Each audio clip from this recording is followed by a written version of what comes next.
following show contains adult content. It's not our intent to offend anyone, but we want to inform you that if you are a child under the age of 18 or get offended easily, this next show may not be for you. The content, opinions, and subject matter of these shows are solely the choice of your show hosts and their guests, and not those of the Entertainment Network or any affiliated stations. Any comments or inquiries should be directed to those show hosts. Thank you for listening.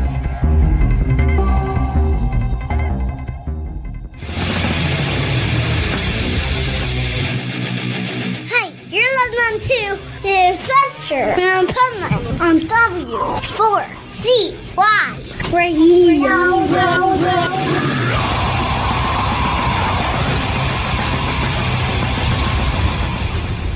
Wake up, America! It's time for the Adventures of Pipeman on W4CY.com, West Palm Beach's #1 internet radio station. Here's your host, the Pipeman. Yo, here we are. Wednesday, the Adventures of Pipeman right here on W4CY Radio. And I'm very excited this week because A, we had a cool show that we had to cover last weekend. B, I'm leaving early tomorrow morning to go on the PipemanRadio tour. But most importantly, because of our guest today, because she is, in my opinion, an absolute badass that I'm in awe of, but we'll talk about that in a second. First, I want to bring on our pipe nuts. So let's bring from Louisiana in the bayous, the Rebel Meddler. What's up, Rebel? Hello, everybody. So, Rebel, not much. Did you do any lynchings over the weekend? Should I have? I don't know. Am I behind on my quota or something? I saw one of your last TikToks, by the way, and that whatever filter you were using, that filter made you look just like the voiceovers you do. So if that's what you were going for, it was perfect. Wait, which filter was that? I don't recall that one. I like to play with the filters sometimes on TikTok just because they're there. Well, that's what they're there for. Speaking of filters, let's bring Juan on because he's the one that's going to keep you in line. He's our show filter for you. There you go. Okay. and look at this. Uh-oh. Look, Rebel. Are you looking at the screen? You have a fan talking to you. Will you please pay attention to the show? Thank you, guys. Well, if I could see the screen, that's why I had to look. Hi, thank you. All right, so, Juan, what do you have to tell us about your shenanigans over the weekend? My life is pretty boring as always, so there were no shenanigans, just lots of rest, lots of family time. I enjoyed it. Rebel, what is wrong with this younger generation nowadays? They all act like they're 80 and we act like we're 20. I mean, seriously, my youngest daughter, she's even proud of the fact that her style is like of a grandma. And she definitely is. She's like a total, like, go to bed at 8 o'clock, 9 o'clock, stay home, I think it's because that this new younger generation, they did way more partying as teenagers as us, that they burnt themselves out a lot quicker. That's what I think happened. Oh, I don't know about all of that because I know how much stuff I did when I was a teenager. It's nothing compared to what they do today. It's ridiculous, actually. That we're going to have to do another show about that because I'm telling you right now, these kids today, they consume things in their mouth. They don't even think about it. Like, at least you thought about it for a second before you put poison in your mouth or in your lungs. They don't even think about it. It's like now they're calling it a challenge, and they go on social media and do it just to go viral. Yeah. And let me ask you a question, Rebel. Did you ever eat a Tide Pod? Proof. No. There's my proof. God, why would you? But that's my proof. We didn't eat Tide Pods, but this generation does. Okay. So listen, they have no lines. Okay. So we're going to focus on our generation instead because I have a phenomenal guest today. And I love what she's all about. And so Pipe Man's going to be a little under wraps today. It's going to be more like Dean because Pipe Man's not allowed to do the women empowerment stuff.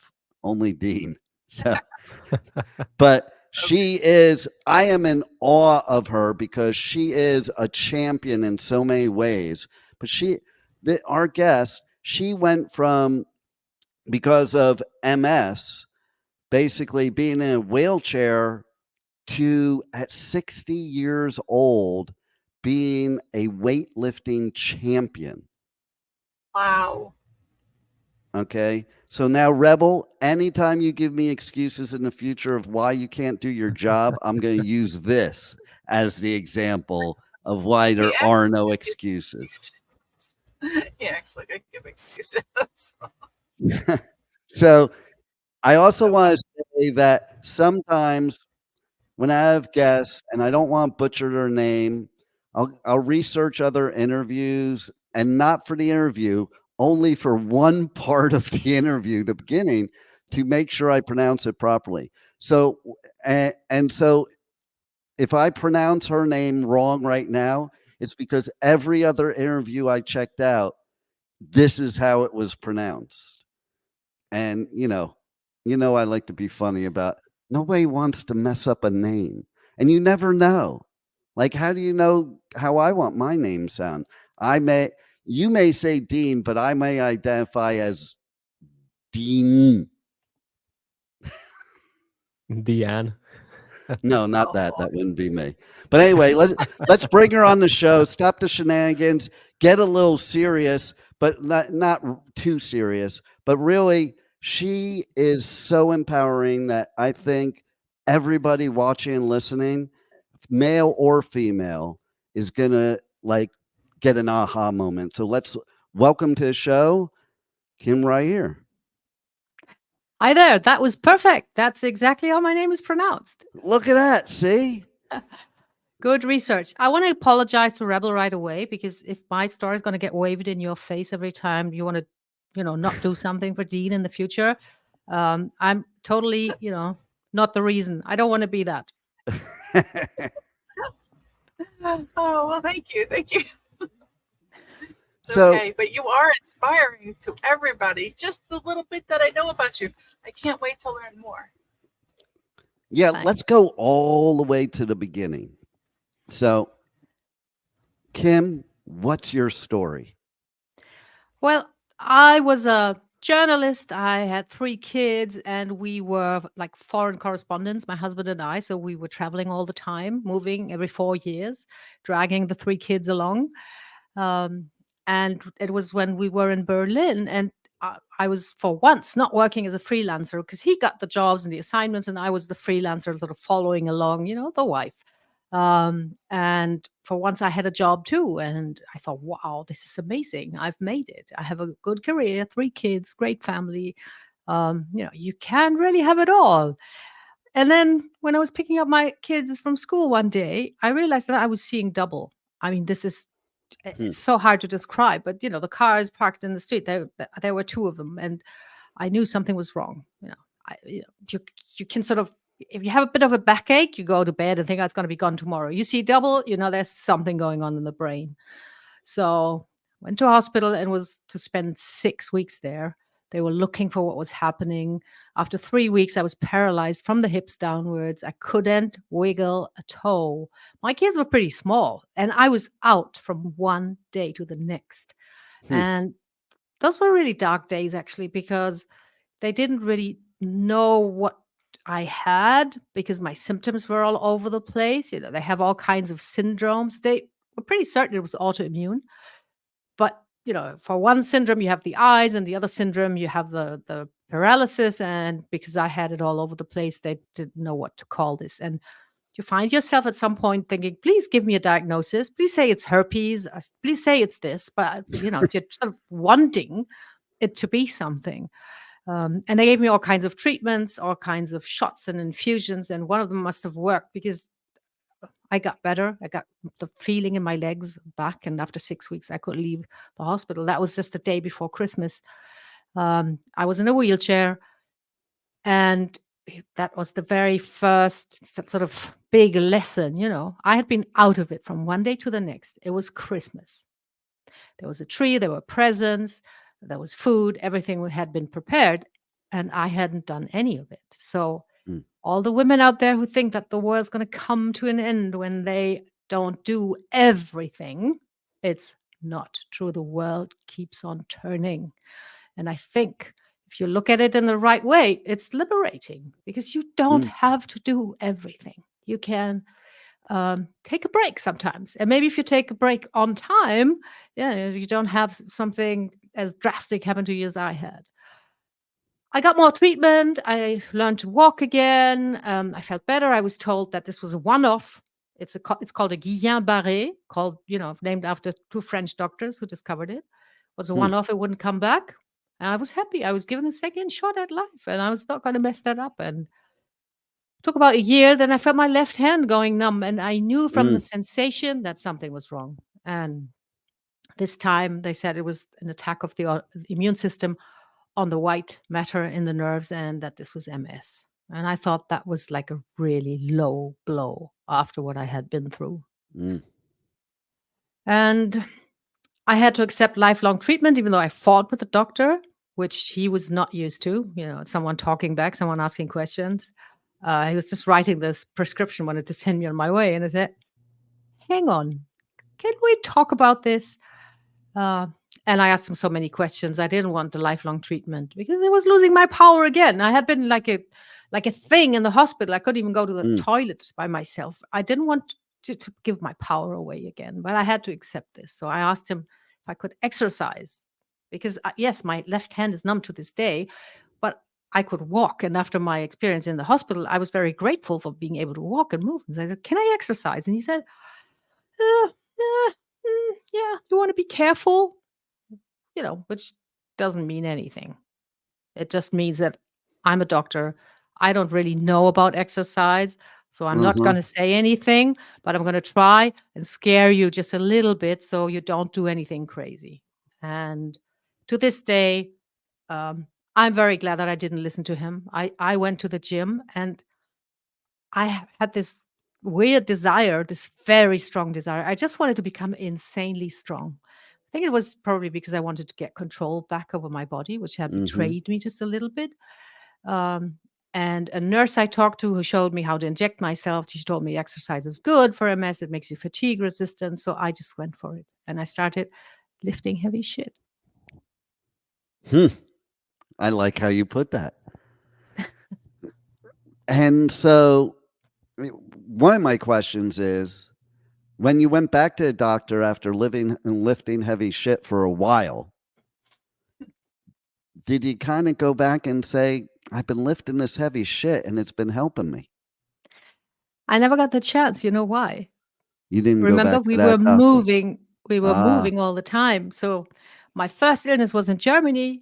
This diagnosis was in France. And then when I got like really strong and fit and better with every checkup, we were in Spain. And I'm very grateful for this because my Spanish neurologist, after watching me for 3 years, like the checkups took like 2 minutes. There's, you walk back and forth and have this thing with the eyes where you follow his finger with the eyes. And he said, you're fine. You can go. And after 3 years, he said, how do you feel about stopping the treatment?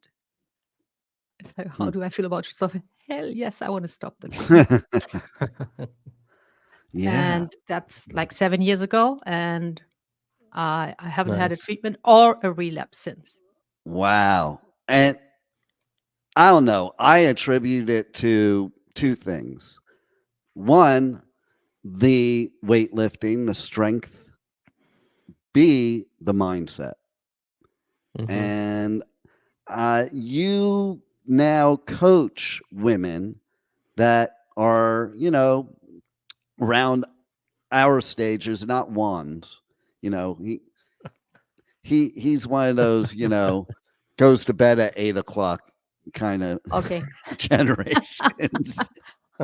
But seriously though, you help women that are our stages of life to realize that you can basically do whatever you put your mind to it. So let's tell people a little bit about that.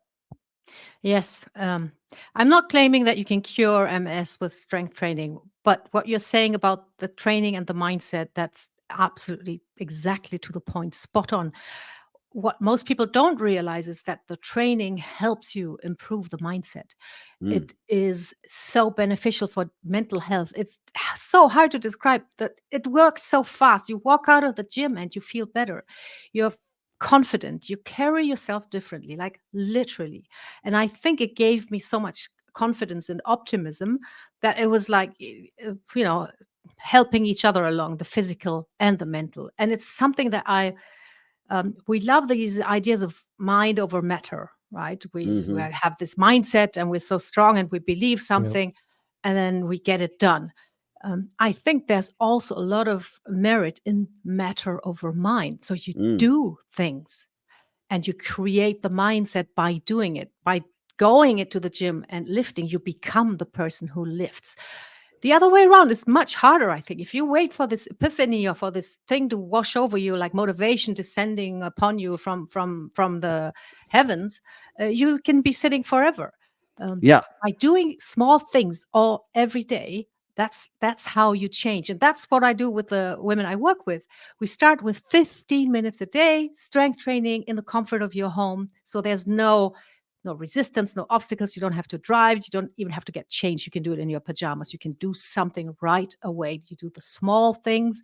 You do that daily. And most of them after 2 weeks say something like, oh my God, I have so much energy. I feel so much better, so much stronger. You know, I gotta tell you that one thing I liked about what you said there, people tend to, when they haven't done any kind of exercise, fitness, activity in a while, they tend to overdo it in one day and then they're done. You have to start off slow. I've been guilty of it myself as well. We all are, because we just want to go straight from A to Z, but you got to go through all the letters in between for sure. And you know what you're talking about, like Tony Robbins always talks about, motion creates emotion. And Jim Rohn, his mentor, used to say, people don't understand what the power of the positive mind is and positive thinking.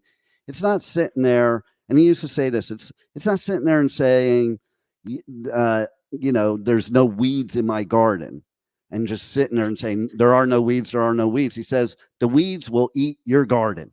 Okay. You have to get down on your hands and knees and pull those weeds. That's the power Mhm. of positive thinking, the action. It's not just saying it. I think that's a big fallacy that people think a lot of times is, oh, you just say these things in your mind. No, you have to take action. You can't just say it. But they both feed off of each other. To your point, it goes both ways and they feed off of each other. And when you actually do something, it does give you that sense of accomplishment. It does give you that sense of confidence. And everybody also does have certain things that make them feel a certain way. And I say they should go for it, because if it makes you feel better, that's all that matters. Too many people nowadays are concerned what everybody else thinks, especially with social media, the internet. Yep. You know what? At the end of the day, the only person you should care about what they think is you when you look in the mirror. And I think that's something that you help people, especially women in our stage of life, to do. Am I right? Absolutely. And there's another thing to what you mentioned, about sitting there thinking, the weeds in my garden are going to go away. Um, Very often, when we're not doing what we think we should be doing, or when we're feeling out of sorts, or when we're feeling inadequate, or, say you've gained a few pounds and you think, oh my God, we tend to think there's something wrong with us, with our character. We have no discipline, we have no self-control, and somehow we want to wait for this thing to happen, where one morning we wake up and we say, oh, I'm going to do it today because today I'm in the mood, or whatever it is. And I see all those things, and that's why I always start small with my clients with small actions. I think most of these things are skills. So Mm. it's not to do with you being a bad person or a lazy person or an undisciplined person, is especially in our day and age where we have to fight for our right to move and we have to defend ourselves against the onslaught of 24/7 food opportunities. It's skills. It's skills that we haven't learned. It's not easy. It's not easy to not eat everything that's thrown at you because our brain is still like, like a Neanderthal and thinks, oh, food, we need that. Mm. So I think it's Especially if skills. it's chocolate. Well, it depends. Everybody's got their special Well, point. that's mine. Yeah. And when you view it as a skill, I think that is so liberating because it's not about your character. It's not about your value or virtue as a person. It's just about learning something small that you can do today that will make you feel better and will make you feel great. I think it takes so much weight and shame and guilt out of the whole equation. It's just a small thing I need to learn. I do it today, I do it again tomorrow, and then I get better and better. And that's how I evolve, and that's how I sort of become the captain of my ship and don't feel like I'm tossed around by moods and weird feelings and of inadequacy and not being good enough. I'll also add to that, basically there's a lot of mental illness right now, and there's a lot of people that are depressed. And think about it, that 2 years of lockdown, that causes that because being active, doing things like you are coaching people and teaching people to do, on it creates endorphins that makes you feel good. That's why when you walk out of the gym, you feel great.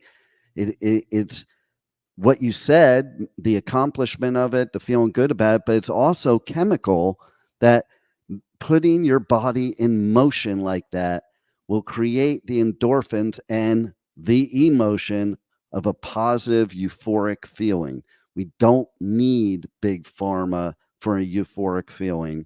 We need ourselves and our own bodies. Absolutely. And you even create neural circuits when you train. And what I always Mhm. I always try to explain it like this. When you train in the gym, or I know you don't have to be in the gym, you could be at home and train with the Mhm, weight of your own body. But what are you doing? You're overcoming resistance, right? mhm.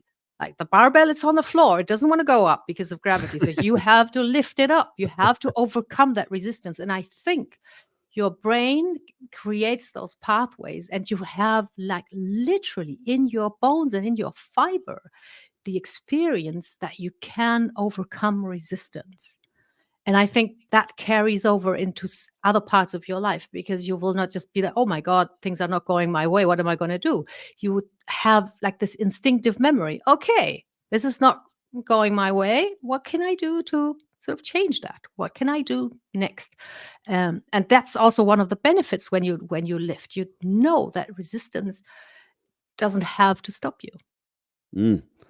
So, Juan, speaking from the younger generation, what are your thoughts about what Kim is saying, and what do you do specifically to get active or make yourself feel better and all that good stuff and stay healthy? Well, other than obviously having a healthy like food lifestyle type thing, and going to bed at a reasonable hour to get my full 8 hours of sleep.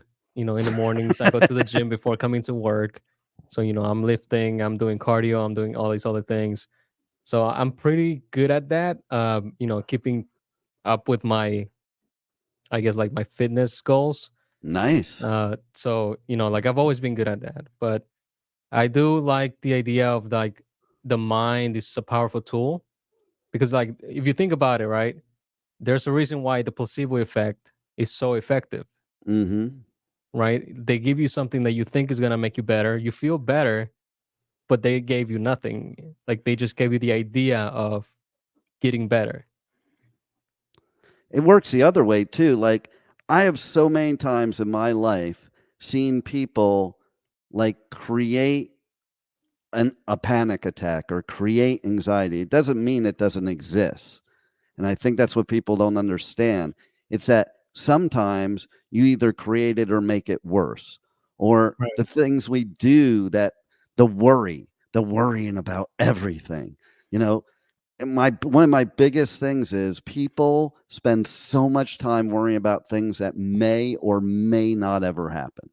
You know, and I mean, funny, going back to my daughter, I'm going to tell a story about her for a second. And by the way, Kim, the introduction where they're talking about this is an adult show and blah, blah, blah. That was my daughter doing the voiceover, the one that never heard me curse till she heard me on the air. So Wow. she's the So one she was, doing my disclaimer that I might yeah, curse. amazing. That's so beautiful. But we did have a scenario one time as a perfect example, because my kids get annoyed with me about when I talk about worry. Okay, and we were playing on a softball team together, and I had coached her for many years, and then she became an adult. So I'm like, come on, we'll go on the same team. And one night after the game, you know, when you're on a softball team, the whole team goes to a restaurant to go have dinner and drinks and what have you after the game. So we left her car over at the field, and we took my car, like, instead of taking separate cars. She was kind of hesitant of leaving her car there. I'm like, don't worry about it. But then when we're at the restaurant, it just pops in her head out of nowhere. Oh my God, we have to leave because they're going to lock my car in, and I'm not going to be able to get it, and it's going to be stuck there all night. And she just goes into that spiral. As you can imagine, there's more to it. And it's just, and I just said to her, I'm like, well, if it's locked up right now, going there is not going to change that. Okay. Second of all, don't worry about it. We'll figure something out. I'm sure there'll be a solution. And at the end of the day, I don't think your car is going to be locked up. You're worrying about something that you don't even know happened, you know? Mm-hmm. And I'm like, don't worry about it. No, blah, blah, blah, blah. No, da, da, da, da. And I was like, I'm telling you, either way, it doesn't matter. Just enjoy yourself, because what's going to end up happening is we'll leave. We'll both be upset. We'll get back there. Your car will be fine. You'll drive away and you'll go home, and we'll have missed out on this time. And so begrudgingly, she stayed, but, you know, was worrying the whole time. And what happened after dinner? We got back there. The gate was open. She got in her car and she drove home. Yeah, worrying about stuff that hasn't even happened. I think it's a perfect recipe for being unhappy. I Mm-hmm. also think because every emotion has like a chemical effect in your Mm-hmm. body, and I think some people are kind of worry junkies because it Yeah. creates Yeah. adrenaline, it creates cortisol, and once you get used to a certain level of those in your blood, when you don't feel them, you think something is missing, or maybe you get worried because you think, oh, if I'm not worried, maybe I'm sort of being oblivious and danger is lurking somewhere and I'm not worried enough. And you become like really a worry junkie and need that level of those chemicals in your body to feel normal, just normal. And I think it keeps you from enjoying life, and it also impairs your judgment. I'm pretty certain. Absolutely. So, Kim, how do people get a hold of you, connect with you? Give them all your details of every way they can reach out to you, and what kind of things that you can offer for them. Yeah, so you can go to my website, which is kimrahir.com. So it's just my name with .com. And the first thing that you can do on there is take a free health and strength assessment. It's about what you said before. You know, we want to go from A to Z. When we have some mileage in our joints, we're not like 20 anymore, and we want to start training and working out, we need to know where we are. I'm Everybody has a certainly different. not 20 anymore. I'm 26 this Yeah. year. I'm 26 So, this year. your mobility, your strength, and how are you coping in everyday life? I have a free assessment on there that you can take so you know what your starting point is. And, when you fill that in, I will give you some pointers on what you can actually start doing right now. What will be the right way to act for you? You can also book a call with me there if you would like me, to build a nice training and eating program for you to become super awesome. And you can follow me with my name too on Instagram and on Facebook. And I share a lot of stuff there about mindset, muscle, and my own weightlifting adventures too. Ooh. What's your favorite weightlifting story? Oh, my favorite weightlifting story is it's happened like twice, I think. When you go out on that platform and you lift, you have 3 attempts for each lift. Olympic weightlifting is two lifts. One is the snatch, you lift the bar overhead in one go, and the other one is a clean and jerk. So you put the bar on the shoulders first, and then you lift it overhead from there. And I remember twice when I had failed the first 2 snatches. So there's just 1 attempt left, and the pressure is, Mhm. immense. You don't want to bomb, do you? I mean, it happens to people, and even in the Olympics now, I saw like the best weightlifters in the world, and they were bombing. Mm. So when I managed after 2 failed lifts to reset, go out there and make the last lift, for me, no matter what the end result of the competition, for me that is such a huge, huge win, because it's this idea of forget what happened, forget what's going to happen. It's just now, here and now. Reset, refocus, and only this very moment counts. Nothing else counts. When I manage to do that in such a high pressure environment, I'm always quite proud of myself. Nice. I love that. And what would you say would be one of your greatest stories about somebody you've worked with? Oh, it's my very favorite story is actually a lady who's now 71. She came to me when she was 68, I think, and she was miserable because she was in pain all the time. She felt stiff. She got out of bed with a cane, with a stick in the morning because she couldn't get up. And we started very gently with my method, 15 minutes a day. And yes, it took about a year, but after a year, she had lost 25 pounds and she went horseback riding. Wow. And she shared photos of her on horseback in a beautiful English countryside landscape. And that always moves my heart so much, because she really, she says, I feel like myself again. You gave me my life back. It was her dream to go horseback riding again when she joined me. And it was, like totally unimaginable. But she was very Wow. consistent, and she kept showing up, and she got there. And this is one of my absolute favorite stories. Wow, that is pretty cool. That's very cool.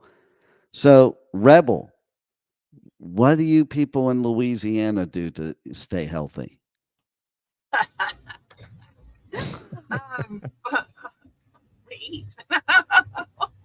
I don't know. I've seen the food you guys have there. I wouldn't call that healthy. Well, Like I eat healthy, and we have this place called Voodoo Bayou down the street from us here, Mhm. and it is Louisiana Cajun. There's not one thing I can find in that menu that won't kill me. well, you just have to watch what you do. I live in the most amazing place to eat. So it's aside from its architecture, eating is the thing. So, what is the healthiest thing that you eat, Rebel? Me? Yeah, Please. you. You act like I eat healthy. Do you see me? Really? Well, No. Broccoli. Corn. I don't know. Broccoli, corn. So corn, That's that's the one that you're going to put on your healthy list there. She's starting to describe like a broil, like a seafood broil. Well, it's a plant. Well, corn. you guys you take the corn on a cob and you put it on the grill and you cook it and you eat it. Nice. Grilled corn. It's good. There's a reason. There's a reason it comes out the same shape it went in, because your body's not using any of it.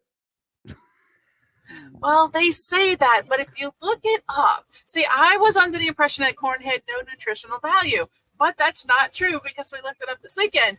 And if you You're look right. it up, it actually does have nutritional value, and it's fiber, and it grabs all, the stuff that might be stuck in there and helps it move along. So, Well, Well, there's a looked it up. bonus.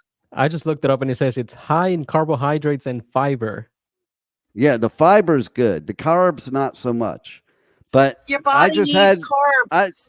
I just had some corn for lunch, so I'm just busting your chops. But but no, the carbs thing, I always used to think that way too, and then I got diabetes.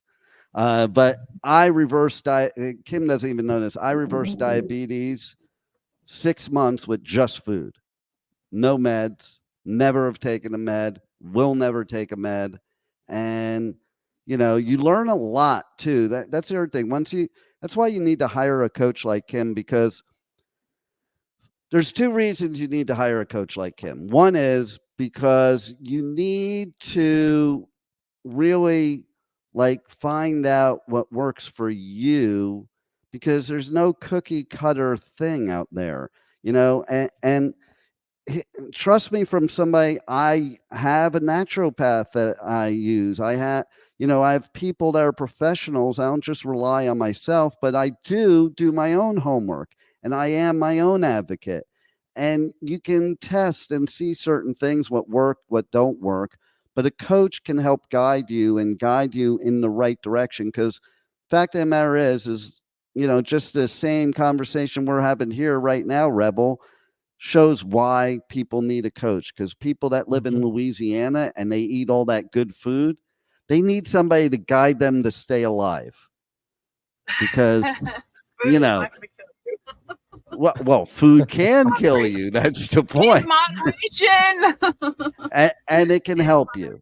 But if you're eating everything fried, oh no, that's very Louisiana, isn't it? Those boudoir balls, or what is it? The boudoir balls, or whatever they are. Boudin. The boudin balls. The boudin balls. I wouldn't exactly call that healthy. But what I'm saying is that seriously though, I had somebody that guided me. I would have never been able to reverse the diabetes on my own. Okay. Because after you start learning about this stuff, you read the labels, especially here in America. Kim's so lucky to be in Europe, because we just have poison in our food over here. It blows my mind. You can have the exact same product here and in Europe, and they have totally different ingredients and a lot less of them, and even the bad stuff like Cocoa Puffs. I love Cocoa Puffs. I can't eat Cocoa Puffs in the United States because they have 58 grams of sugar and 10 different chemicals, and you can't even pronounce most of the things that are in it. In the Netherlands, when I was living there for 2 months, their Cocoa Puffs had 3 ingredients and 3 grams of sugar. And it tasted just fine to me, and I could eat it. You'd be amazed at what they put junk into. Why do we're talking about vegetables. Why do they put sugar in frozen broccoli? That's what I'd like to know. Because it causes a reaction in your gut, and it makes your brain want more of it. That's why they put sugar into savory food. You don't even taste it, but your brain reacts. So it's really so engineered, and it appeals to, the basic reactions that we've had for thousands and thousands of years, because they helped us survive. They helped us eat energy dense food.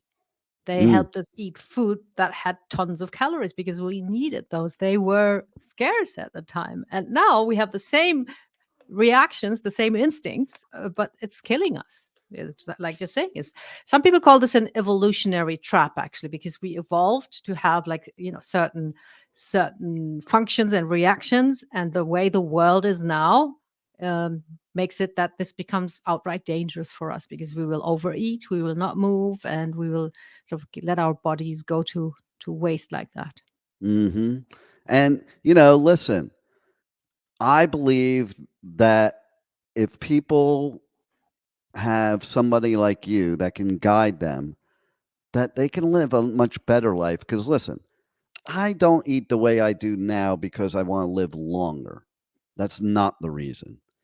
I do what I do now because I want to do all the things I enjoy doing, like surfing, skateboarding, traveling. The list could go on and on. And so to me, it's about quality of life. And if people start thinking that way, because I'm not really scared of death, I'm scared of living a death, and listen, I've had a couple things, as we all know. And my thing is, you know what? I'm going to live the life I'm used to living no matter what health conditions there are. So then I need to make other adjustments in life. And when you need to make those other adjustments, you do need a coach like Kim, because you need somebody to be accountable to as well. And so, because that makes you accountable and you to continue. And I just find it, even like if I go to a gym and I use a trainer, I think it's much easier. I think it's much easier when somebody's sitting there, and even the thought of, for somebody like me, let's say they say do 10 reps. Well, I'm going to do 10 reps because they told me to do it, and I'm going to make sure I achieve that goal. But if it was just me there, I might at the 5th rep be like, okay, that was enough. I don't want to do another one, Yeah. But I would be worried if I had a coach that how they would think about it. So I would just do the 10. There's just so many reasons that it is always beneficial to have a coach. And like I was saying before, let's talk about the negative thing.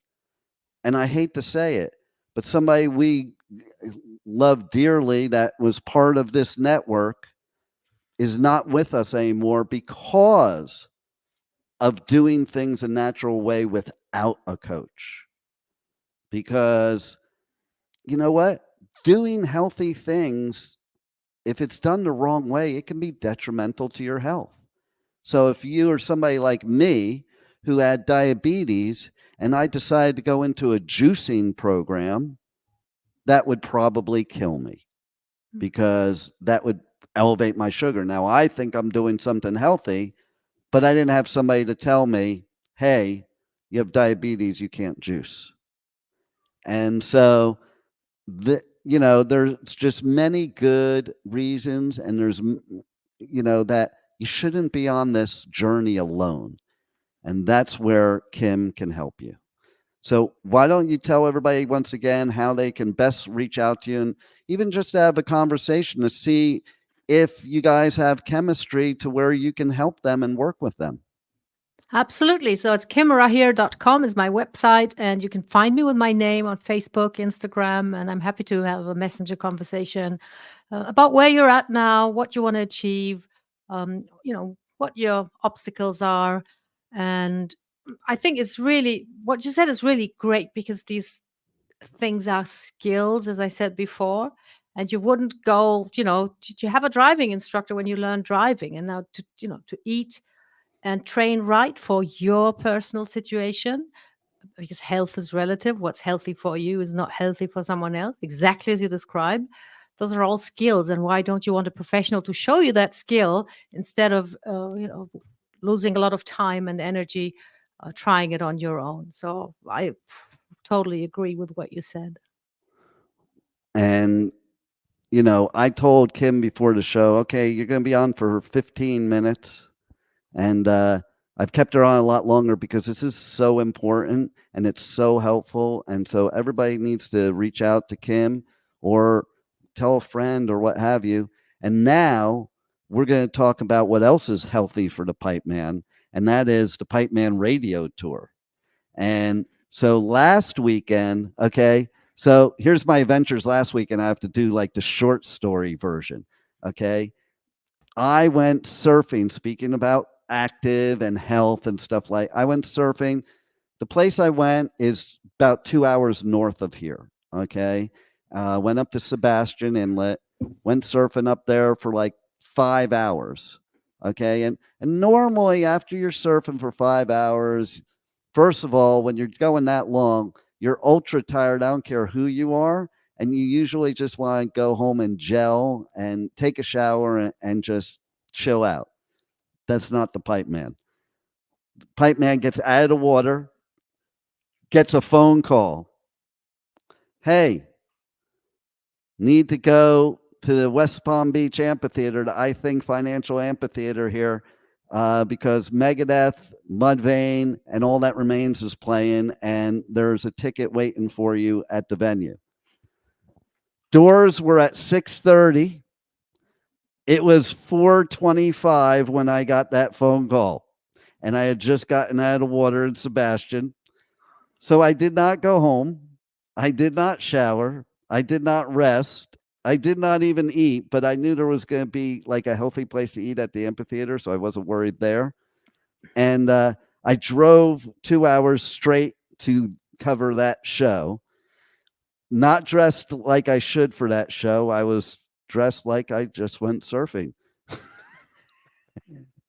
And I think, okay, I wiped out on a wave, okay, and don't tell anybody, but I think the whole time I was at the show, I had sand in my butt, okay, but don't tell anybody.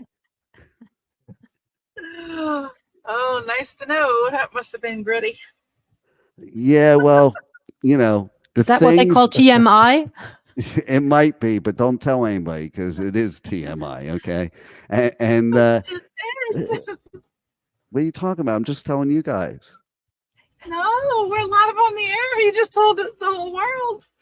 Oh, well, I guess the cat's out of the bag. You can tell anybody you want now. I didn't know that. Juan, I thought you had our mics off. Okay. No, I asked everyone to cover their ears while you talked, so we're good. So now tomorrow morning, I have to get up at the butt crack of dawn. You know, got do that segue. And I got to get to Fort Lauderdale Airport. I have to be there by 7:05. It's about an hour, 15 minutes away from me. And then I'll be going off to Oklahoma. You know, never in my life, okay, this New York, New Jersey Italian Jew never thought he'd say he'd be excited to go to Oklahoma, okay? But I am excited to go to Oklahoma, okay? Because in Oklahoma, there's only one thing worth going to Oklahoma for, and that's Rocklahoma. Rocklahoma! Yeah, and Juan, can you cue up the commercial, please? Because guess what? Sure. I have 2 more passes for Rocklahoma that just surprisingly appeared today. And so anybody that contacts me on my socials, PipemanRadio, anywhere, you contact me, direct message me, I'll meet you at the venue and personally hand you the 2 winning wristbands. Okay. Here's what you have to do when you direct message me. You must direct message me the name of my guest today. And that's how you're entered to win. Okay. With the correct spelling. With the correct spelling, yes, to prove that you were actually watching the show and not. That's a high bar. I know, right? So you don't have to pronounce it, though. That's cool. Just the spelling. Okay, Juan, roll it. Rocklahoma. America's biggest Labor Day party is back with the loudest lineup yet. This August 30th through September 1st in Pryor, Oklahoma, with, for the first time ever, Avenged Sevenfold, Slipknot, Disturbed, Evanescence, plus A Day to Remember, Lamb of God, and many more. Passes and camping on sale now at rocklahoma.com, starting at $10 down. Nice. That's where I'll be. I'm leaving tomorrow morning. Is the one festival that I actually camp at. Usually I don't camp, but this festival, first of all, is one of the best camping festivals in the United States. Number one. Number two, there ain't a hotel anywhere, God knows where, near this venue. Okay. But there are things that go on. You're going to want to win tickets. You're going to want to enter the campground. Tomorrow night is the pre-party. All weekend long, I already have 20 interviews lined up, and there's going to be more. So I'm looking to break records here at Rocklahoma this weekend on Labor Day weekend. And then We'll be back next week to recap it and talk about the rest of the Pipeman Radio Tour. Kim, thanks so much for being on and helping the people that you do. Thanks for having me. My pleasure. And Rebel, thanks for allowing me to never have to enter Louisiana.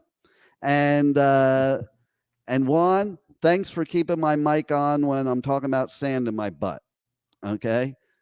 Everybody, tune in every week, 1 p.m. to W4CY Radio, W4CY.com for the Adventures of Pipeman. Roll it, Juan.